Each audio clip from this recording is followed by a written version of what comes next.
এখানে আধা ঘন্টা যাবত বসে রয়েছি, ডিউটি চলতেছে, কাজে কামের সমস্যা প্রচুর ভোগান্তি ভাই। আমার 5:30টায় মালিবাগ রেলগেট যাওয়া লাগতো, এখন তো বসে আছি। আমরা দূর দূরান্তে যাবো, আমরা অনেকে গাড়ি ফেল করবো, অনেকে রাতে বাসা পৌঁছতে রাত হয়ে যাবে। ওরা আন্দোলন করতেছে, আমরা তো পেটের দায়ে এখন বসে আছি। কোটা আন্দোলনে ভোগান্তির শহর ঢাকা। শাহবাগ বাংলা মোটর ফার্মগেটে সড়ক অবরোধ, 3.25 ঘন্টা পর ঢাকা চট্টগ্রাম মহাসড়কে যান চলাচল। প্রায় 4 কোটি টাকার অবৈধ সম্পদ অর্জনের মামলায় ডিপিডিসির ব্যবস্থাপকের বিরুদ্ধে দুদকের মামলা। বেনজিরের গুলশানের ফ্ল্যাট জব্দ। পিএসসির পরীক্ষার প্রশ্নপত্র ফাঁসের ঘটনাকে আস্থার ফাটল হিসেবে দেখছে চাকরি প্রার্থীরা। জাতির জন্য অত্যন্ত লজ্জার মত শিক্ষাবিদদের। আমন্ত্রণ সংবাদ রাতে, দেখছিলেন সংবাদ শিরোনাম, সঙ্গে আছি আমি তাসনুভা তন্নি। এ যেন কেবলই ভোগান্তির শহর। রাজধানীর 0 পয়েন্ট থেকে শাহবাগ হয়ে ফার্মগেট এবং সায়েন্স ল্যাব হয়ে মিরপুর সড়কে 3 ঘন্টারও বেশি সময় ধরে বন্ধ যানবাহন চলাচল। এতে চরম ভোগান্তিতে পড়ে লাখ লাখ মানুষ। বিশেষ করে নারী, শিশু ও বয়স্করা পড়েন চরম বিপাকে। কোটা সংস্কারের দাবিতে শিক্ষার্থীরা সড়ক অবরোধ করায় বিকেল থেকেই ভোগান্তির শহরে পরিণত হয় গোটা ঢাকা শহর। আরও জানাচ্ছেন মাহমুদ হাসান। চলছে কোটা সংস্কারের আন্দোলন। দিন যত গড়াচ্ছে আরও বেগবান হচ্ছে এই আন্দোলন। বিগত দিনগুলোতে শিক্ষার্থীরা 4 দফা দাবি নিয়ে মাঠে নামলেও এবার তারা 1 দফা দাবি নিয়ে বাংলা ব্লকেট কর্মসূচি পালন করছে সড়কে। আগের ঘোষণা অনুযায়ী দুপুর 3টার পরপরই স্লোগান দিয়ে শাহবাগে অবস্থান নেয় আন্দোলনকারীরা। বন্ধ করে দেওয়া হয় সড়কগুলো, সড়কের যান চলাচল। মুহূর্তেই চারপাশে জমে যায় শত শত গাড়ি। ভোগান্তিতে পড়েন অফিস ফেরত হাজার হাজার যাত্রী। যাতায়াতে ব্যাঘাত ঘটলো ঠিক আছে, কিন্তু ওদের আন্দোলন যৌক্তিক। আন্দোলনটা আমার কাছে মনে হচ্ছে যৌক্তিক। এদিক থেকে কষ্ট করতে রাজি আছে। বাচ্চাদের ভবিষ্যৎ নিয়ে কথা, আমারও 2টা বাচ্চা আছে, তারাও একসময় এই সময়টা ফেস করবে। আমাদের পরবর্তী জেনারেশনের জন্য আমাদের যদি একটু দুর্ভোগ হয় সেটা মেনে নিতে হবে। এদিকে আন্দোলনকারীদের আরেক অংশ হোটেল ইন্টারকন্টিনেন্টাল মোড় বাংলা মোটর ফার্মগেট অবস্থান নিলে পুরো সড়কে যান চলাচল বন্ধ হয়ে যায়। স্থবির হয়ে পড়ে গোটা এলাকা, পরিণত হয় ভোগান্তির শহরে। প্রচুর ভোগান্তি ভাই। আমার 5:30টায় মালিবাগ রেলগেট যাওয়া লাগতো, এখন তো বসে আছি। না এদিকে যাইতে পারছি না ওদিকে যাইতে পারছি। ভুক্তভোগী হচ্ছে, তাই এটা কোটা মুক্ত হওয়াটাই বাঞ্ছনীয়, সবচেয়ে ভালো। ভোগান্তিও ঠিক আছে ভাই, ন্যায্য আন্দোলনই হচ্ছে, উচিত এটা। এদিকে আন্দোলনকারীদের আরেক অংশ সায়েন্স ল্যাবরেটরি মোড়ে অবস্থান নিয়ে সড়ক অবরোধ করে। এতে মিরপুর রোডেও যান চলাচল বন্ধ হয়ে যায়। ভোগান্তিতে পড়েন ধানমন্ডি, মোহাম্মদপুর ও মিরপুর এলাকার যাত্রীরা। ভোগান্তির মাঝে তো অনেক কষ্টের মাঝে পড়ে গেছি আমরা গরিব মানুষ, অনেক কষ্টের মাঝে আছি। আমাদের যাত্রী যা আসলো ভাড়া দিয়ে ফেরত দিয়ে নামাই দিয়ে চলে গেছে, তখন বসে রয়েছি। ছাড়লে তো যাবো, যে গাড়ি যে ঘুরাবার কোনো পরিস্থিতি নাই। সবকিছু মেধার মাধ্যমে বিচার হওয়া উচিত। আর এখানে যদিও কষ্ট হচ্ছে, কিন্তু এই কষ্টটা আমার মেনে নিতে কোনো অসুবিধা নেই। এ সময় ঘন্টার পর ঘন্টা সড়কে দাঁড়িয়ে থেকে অনেককেই ক্ষোভ প্রকাশ করতে দেখা যায়। দ্রুত এ সংকট সমাধানের তাগিদ দেন অনেকে। অফিস আছে, মানুষের বাসায় যাবে, কিন্তু ওরা তো লিটারেলি কাউকেই যেতে দিচ্ছে না। এটা কি ধরনের আন্দোলন আমার আসলে বোধগম্য না। এটা সংস্কার তারা চাইতে পারে, কিন্তু পুটা প্রথা পুরোপুরি বাদ দিক আর রাজপথে এইভাবে থাকা, আমি এটা সম্পূর্ণ যৌক্তিকতা মনে করি না। আপাত দৃষ্টিতে এটা অবশ্যই আমাদের কষ্ট হচ্ছে, যারা আমরা সাধারণ মানুষ।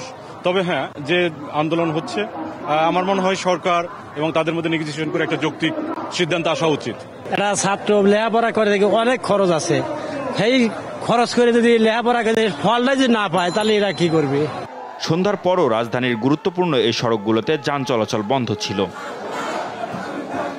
মাহমুদ হাসান, দেশ টিভি, ঢাকা। এ বিষয়ে আরো জানাতে ফার্মগেট থেকে যুক্ত হচ্ছেন সহকর্মী ইফতেখার রেজা। ইফতেখার, যান চলাচল শুরু হয়েছে, প্রায় 3 ঘন্টারও বেশি সময় যান চলাচল বন্ধ ছিল। এখন যান চলাচল স্বাভাবিক হয়েছে কিনা সে বিষয়ে বিস্তারিত জানাবেন।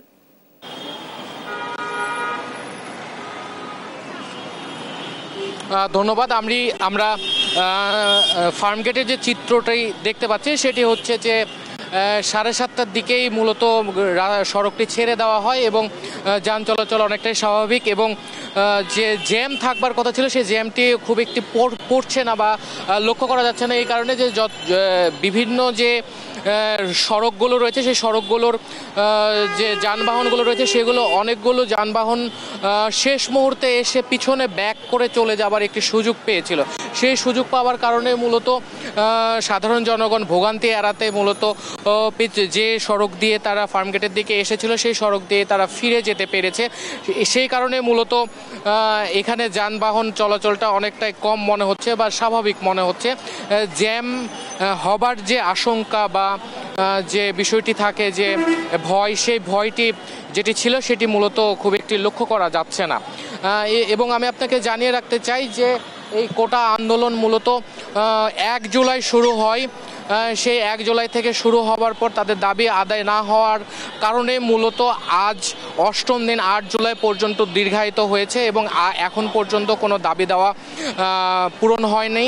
এবং তারা জানিয়েছেন যে তারা শাহবাগে ফেরত গিয়ে পরবর্তী যে কর্মসূচি সেই কর্মসূচি তারা মূলত ঘোষণা করবেন। এবং আরও যে বিষয়টি, তারা যতক্ষণ পর্যন্ত আন্দোলনকারী শিক্ষার্থী যারা রয়েছেন তারা অবস্থান করা পর্যন্ত আইন শৃঙ্খলা রক্ষাকারী বাহিনীর যে সদস্যরা রয়েছেন, বিশেষ করে পুলিশ বাহিনীর সদস্যরা এবং আনসার বাহিনীর সদস্যরা, তারা পুরো সময়টি এখানে অবস্থান করেছেন এবং আইন শৃঙ্খলা স্বাভাবিক রাখার সম্পূর্ণ চেষ্টা করেছেন। এবং আমি আপনাকে জানিয়ে রাখতে চাই যে শুধুমাত্র শাহবাগ এবং ফার্মগেটই না, শাহবাগ এবং ফার্মগেটের যে মাঝখানে যে কারওয়ান বাজার এবং বাংলা মোটর যে এলাকা রয়েছে সেই এলাকাগুলোতেও মূলত আন্দোলনকারী শিক্ষার্থীরা অবস্থান করেছেন। এবং জাহাঙ্গীরনগর বিশ্ববিদ্যালয়ের শিক্ষার্থীরা মূলত ঢাকা আরিচা সড়ক তারা অবরোধ করেন এবং সেদিককার যান চলাচলও তারা অনেকটা বন্ধ করে রেখেছিলেন। এবং জগন্নাথ বিশ্ববিদ্যালয়ের যে শিক্ষার্থী রয়েছেন এবং ঢাকা কলেজের শিক্ষার্থী, তারা রাজধানীর অন্য অংশে গুলিস্তানের এই অংশগুলোতে মূলত অবস্থান কর্মসূচি পালন করে যান চলাচল মূলত স্থবির করে রেখেছিলেন। এবং আমি এর আগের যে লাইভ ছিল সেই লাইভে আমরা দেখিয়েছি যে এলিভেটেড এক্সপ্রেসওয়েতেও যান চলাচল অনেকটাই স্থবির হয়ে পড়েছিল এবং অনেকটি জ্যাম লেগেছিল। মূলত নিচের চাপটি এলিভেটেড এক্সপ্রেসওয়েতে গিয়ে পড়েছিল। এবং রাজধানীর পাশাপাশি এবং ঢাকার নিকটবর্তী এলাকাগুলোর পাশাপাশি চট্টগ্রাম এবং রাজশাহীতেও মূলত আজ সারাদিন ব্যাপী কোটা আন্দোলনকারীরা বা কোটা সংস্কারের দাবিতে যারা রয়েছেন বিভিন্ন শিক্ষা প্রতিষ্ঠানের শিক্ষার্থীরা, তারা তাদের বিশ্ববিদ্যালয় এলাকাগুলোতে আন্দোলন করেছেন। এবং তারা মূলত ঢাকার যে আন্দোলন চলছে, ঢাকা বিশ্ববিদ্যালয় সহ যে শিক্ষা প্রতিষ্ঠানগুলো রয়েছে সেই শিক্ষা প্রতিষ্ঠানগুলোর সাথে একত্রতা প্রকাশ করে মূলত ঢাকার বাইরে শিক্ষা প্রতিষ্ঠানগুলো আন্দোলন চালিয়ে যাচ্ছে। এবং যে যান চলাচল বা ট্রেনে আমরা খবর পেয়েছি যে রাজশাহীতে ট্রেন চলাচলও কিছুক্ষণের জন্য স্থবির ছিল বা বন্ধ ছিল, সেই কর্মসূচিগুলো তারা মূলত চালিয়ে যাচ্ছেন।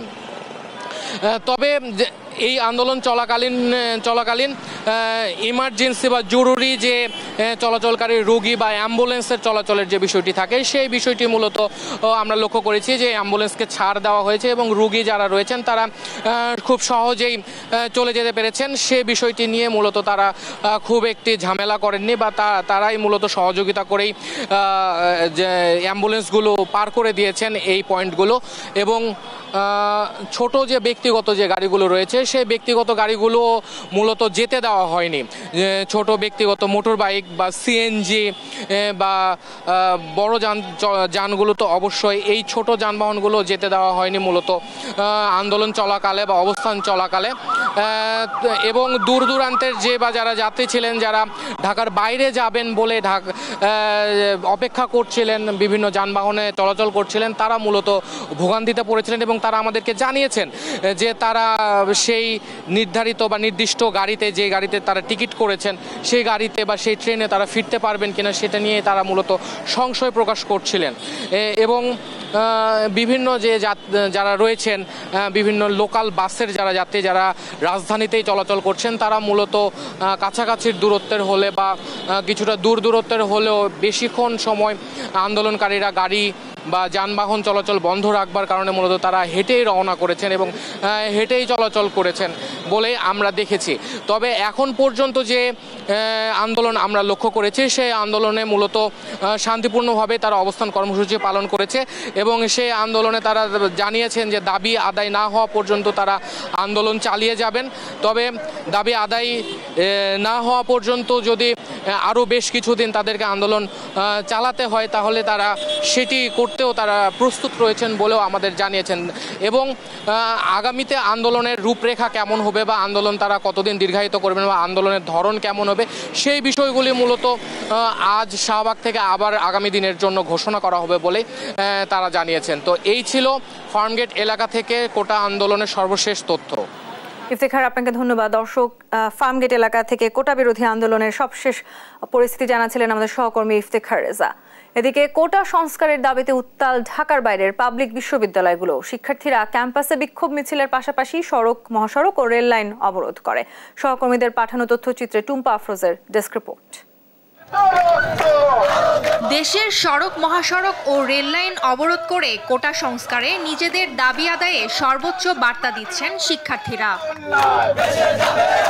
তৃতীয় দিনের মতো কোটা সংস্কারের দাবিতে ঢাকা চট্টগ্রাম মহাসড়কের কোর্টবাড়ি বিশ্ব রোডে অবস্থান নিয়ে যান চলাচল বন্ধ করে দেয় কুমিল্লা বিশ্ববিদ্যালয়ের শিক্ষার্থীরা। এতে সড়ক জুড়ে প্রায় 40 কিলোমিটার এলাকায় দেখা দেয় তীব্র যানজট। কোটা সংস্কারের দাবিতে সোমবার বিক্ষোভ মিছিল নিয়ে রেল লাইন অবরোধ করেন রাজশাহী বিশ্ববিদ্যালয়ের বিক্ষুব্ধ শিক্ষার্থীরা। তারা বলছেন, সরকারি চাকরিতে কোটা বাতিল করে মেধা অনুযায়ী নিয়োগ নিশ্চিত করতে হবে। এদিন একই দাবিতে রংপুরে সড়ক অবরোধ করে বিক্ষোভ করছেন রোকেয়া বিশ্ববিদ্যালয়ের শিক্ষার্থীরা। দুপুর 12টার দিকে নগরীর মডার্ন মোড়ে শিক্ষার্থীরা অবস্থান নেয়। রংপুরের 6টি জেলায় যান চলাচল বন্ধ হয়ে যায়। এতে দুর্ভোগে পড়েন যাত্রীরা। আমাদের যৌক্তিক দাবি যদি মেনে নেওয়া হয় তাহলে পরবর্তী তাদের প্রজন্ম, আমাদের প্রজন্ম সকলে উপকৃত হবে। ততদিন আন্দোলন করবে ততক্ষণ পর্যন্ত যতক্ষণ না কোটার সংস্কার হয়। বাংলা ব্লকেটে বরিশাল পটুয়াখালী মহাসড়ক অবরোধ করে বরিশাল বিশ্ববিদ্যালয়ের শিক্ষার্থীরা। বেলা 12টা10 বিশ্ববিদ্যালয়ের প্রধান ফটকের সামনে অবরোধে বসেন তারা। এতে মহাসড়কে সৃষ্টি হয় তীব্র যানজট। ঢাকা ময়মনসিংহ রেলপথ অবরোধ করেছে বাংলাদেশ কৃষি বিশ্ববিদ্যালয়ের শিক্ষার্থীরা। দুপুর 1টায় কোটা বিরোধী স্লোগান দিয়ে জামালপুর এক্সপ্রেস ট্রেনটি অবরোধ করেন আন্দোলনরত শিক্ষার্থীরা। আমাদের কিছু করার নাই, আসলে 56% কোটা আসলে আমরা কখনোই চাকরি পাবো না। আমরা এখন এক দফায় এক দাবিতে বাংলা ব্লকেট কর্মসূচি ঘোষণা করেছি। অযৌক্তিক ও বৈষম্যমূলক কোটা বাতিল করে সংবিধানে উল্লিখিত অনগ্রসর গোষ্ঠী ও বিশেষ চাহিদা সম্পন্নদের জন্য কোটাকে ন্যায্যতার ভিত্তিতে ন্যূনতম পর্যায়ে এনে সংসদে আইন পাশ করে কোটা পদ্ধতিকে সংস্কার করতে হবে। একই দাবিতে চট্টগ্রামের 16 শহর স্টেশনে ঢাকা চট্টগ্রাম রোডের কক্সবাজার এক্সপ্রেস ট্রেন অবরোধ করে আন্দোলন করে চট্টগ্রাম বিশ্ববিদ্যালয়ের শিক্ষার্থীরা। এ সময় আন্দোলনকারীরা প্রায় 30 মিনিট ট্রেন আটকিয়ে রাখে। কোটা সংস্কারের দাবিতে ঢাকা আরিচা মহাসড়ক অবরোধ করে বিক্ষোভ করেছে জাহাঙ্গীরনগর বিশ্ববিদ্যালয়ের শিক্ষার্থীরা। টুম্পা আফরোজ, নিউজ ডেস্ক, দেশ টিভি। প্রায় 4 কোটি টাকার অবৈধ সম্পদ অর্জন ও তথ্য গোপনের অভিযোগে Dhaka power distribution company limited ডিপিডিসির ব্যবস্থাপক হুজ্জতুল্লাহর বিরুদ্ধে মামলা করেছে দুর্নীতি দমন কমিশন। সোমবার দুদকের ঢাকা সমন্বিত জেলা কার্যালয় সংস্থাটির উপপরিচালক সেলিনা আক্তার বাদী হয়ে এই মামলা দায়ের করেন। মামলার এজাহারে জানা যায়, আসামি হুজ্জতুল্লাহর সম্পদ বিবরণী পর্যালোচনায় দেখা যায় নিজের এবং স্ত্রীর নামে 2,02,25,981 টাকার স্থাবর ও অস্থাবর সম্পদ রয়েছে, যার মধ্যে 11,57,890 টাকার অস্থাবর সম্পদ বাদ দিলে তার নামে 1,90,68,091 টাকার সম্পদ রয়েছে। এ কারণে জ্ঞাত আয় বহির্ভূত সম্পদ অর্জন এবং তথ্য গোপনের অভিযোগে এই মামলা করা হয়।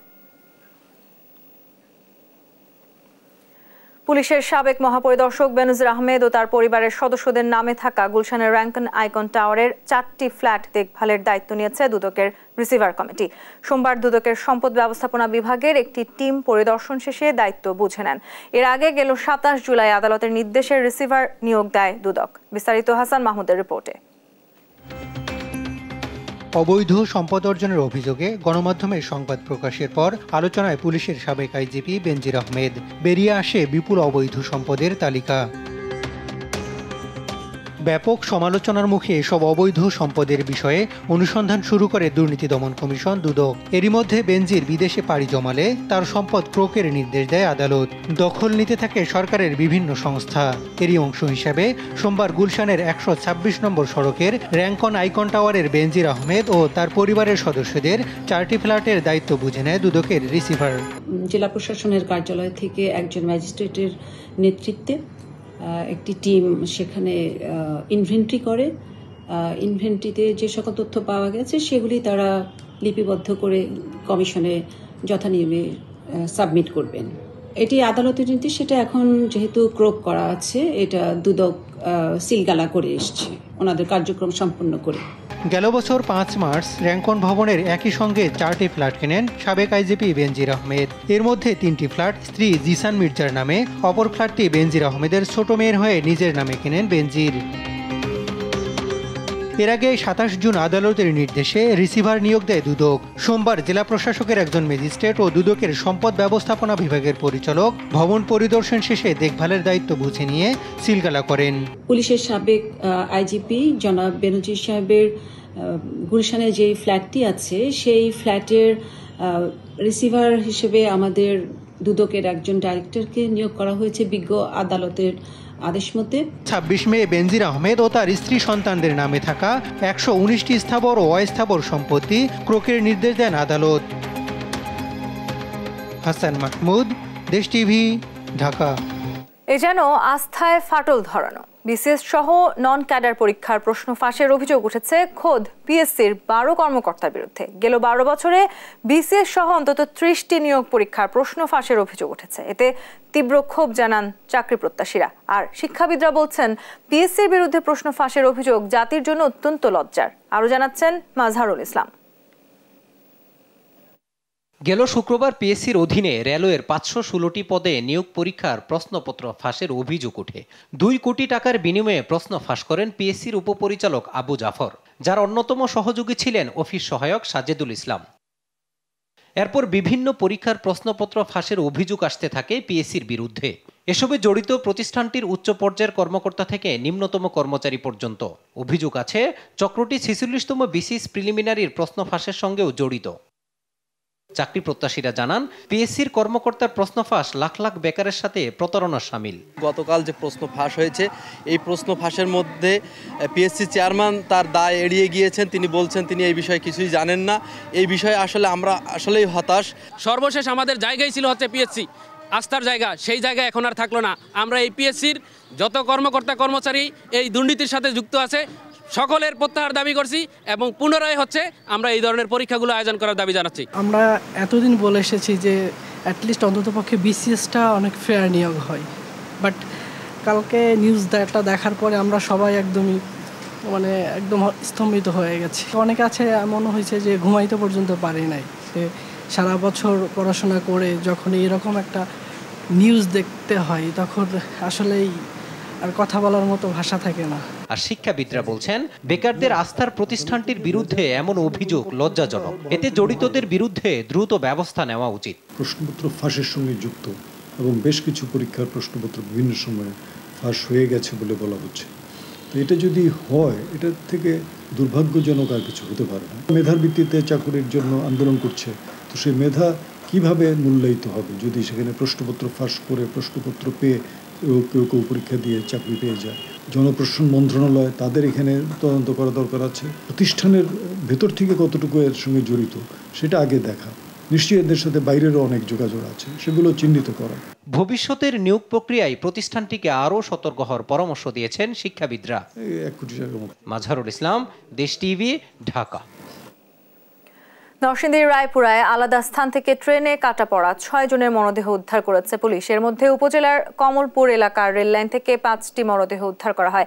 রেললাইনে কাটা পড়ে মৃত্যু বলে প্রাথমিকভাবে ধারণা পুলিশের। যদিও এটি ট্রেনে কাটা পড়া নাকি পরিকল্পিত হত্যা, তার রহস্য উদ্ঘাটনে কাজ করছে পিবিআই। সুমন বর্মনের পাঠানো তথ্যছবিতে আরও জানাচ্ছেন শুভশ্রী রায়। ঢাকা চট্টগ্রাম রেল রুটে নরসিংদী রায়পুর আর কমতপুর এলাকায় এক স্থানে দেখা যায় 5 জনের খণ্ডিত মরদেহ। দেখে মনে হয় ট্রেনে কাটা পড়েছে তারা। স্থানীয়রা জানান ফজরের নামাজের পর হাঁটতে বের হয়ে রেল লাইনের উপর খণ্ডিত অবস্থায় 5টি মরদেহ দেখতে পান তারা, তবে কাউকে চিনতে পারেননি। পরে বিষয়টি পুলিশকে জানান তারা। ফজরের নামাজের পরে এখানে আমরা হাঁটতে আসি, তখন হাঁটতে এসে আমরা যখন রেল লাইনের প্রথমে আসলাম তখন এখানে আমরা এই জিনিসটা দেখলাম। এখানে এখান থেকে শুরু, প্রথমে কিছুটা ছোট ছোট অংশ দেখতে পাইছি, মাথার কিছু অংশ প্রথমে, তারপরে একটা লাশ দেখতে পাচ্ছি বিচ্ছিন্ন কাটা। তাদের যে অবস্থা আসলে চেনার মতো কোনো উপায় নেই। এটা আসলে এই এলাকার হয়তো না, এটা কোন জায়গা সেটা বোঝা যাচ্ছে না। কিভাবে মরছে বা কারা মারছে বা রেলগাড়ির তলে পড়ে মরছে এটা এখনো সঠিক খবর পাইতেছে না। খবর পেয়ে দ্রুত ঘটনাস্থলে পৌঁছে 5 জনের মরদেহ উদ্ধার করে আইন শৃঙ্খলা বাহিনী। যদিও প্রাথমিকভাবে তাদের নাম পরিচয় উদ্ধার করতে পারেনি পুলিশ, তবে নিহত সবাই পুরুষ। তাদের বয়স 20 থেকে 35-এর মধ্যে। ধারণা করা হচ্ছে তারা দূরবর্তী এলাকার। আমরা 5 জনের মতো মৃতদেহ পেয়েছি। স্থানীয়রা কেউ তাদেরকে শনাক্ত করতে পারে নাই। এখানে একজনের বয়স আনুমানিক হয়তো 35 থেকে 40 হবে, আর বেশিরভাগেরই বয়স 20+। প্রাথমিকভাবে ধারণা করতেছে ট্রেনে কাটা পড়ে মারা গেছে, তবে কিভাবে এই ঘটনাটা ঘটলো, কিভাবে ট্রেনে মারা গেল, এটা সার্বিক তদন্তের পরে আমরা আসলে অ্যাকচুয়ালি বলতে পারবো। দুপুরে ঘটনাস্থলে আসে পিবিআই এর তদন্ত দল। প্রাথমিকভাবে তারা ট্রেনে কাটা পড়া বলে ধারণা করলেও এর পেছনে কোনো রহস্য আছে কিনা তা খতিয়ে দেখছে তারা। এরই মধ্যে রহস্য উদ্ঘাটনে ঘটনাস্থল থেকে আলামত সংগ্রহ করেছে পুলিশ ব্যুরো অফ ইনভেস্টিগেশন। একই দিনে বেলা 11:30টায় মেথিরকান্দার রেলগেট এলাকায় ট্রেনে কাটা পড়ে ঘটনাস্থলে মারা যায় এক ব্যক্তি। বর্তমানে ঢাকা চট্টগ্রাম রুটে স্বাভাবিক রয়েছে ট্রেন চলাচল। নিউজ ডেস্ক, দেশ টিভি।